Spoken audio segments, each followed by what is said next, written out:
Shikarpur police जो वॾो मुक़ाबिलो 2 DSPs ऐं 2 पुलिस एहलकार ज़ख़्मी।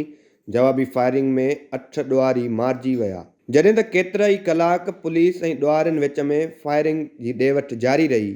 नतीजे में DSP पारस बखराणी ऐं DSP ज़हूर अहमद सूमरो गोलियूं लॻण सबबि सख़्त ज़ख़्मी थी पिया, जिन खे मक़ामी अस्पताल मां फर्स्ट एड ट्रीटमेंट ॾियण बाद खेनि सखर जी ज़ियाउद्दीन अस्पताल मुंतक़िल कयो वियो।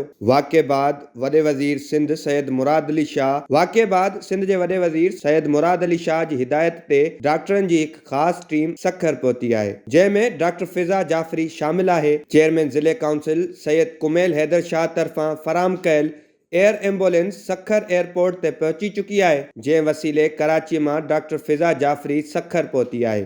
डॉक्टर फिज़ा जाफ़री ज़ख़्मी DSPs जो फौरी मुआइनो कंदियूं। अस्पताल इंतज़ामिया मूजिब डॉक्टर फिज़ा जाफ़री तरफ़ां मुआइने ऐं इलाज बाद DSP पारस बखराणीअ खे साॻी एयर एम्बुलेंस वसीले कराची मुंतक़िल कयो वेंदो, जिते खेनि वधीक ख़ासि तिबी सहूलतूं मुहैया कयूं वेंदियूं। कैमरा टीम सां गॾु अब्दुल सलाम उन्नड़, कोशिश डिजिटल, शिकारपुर।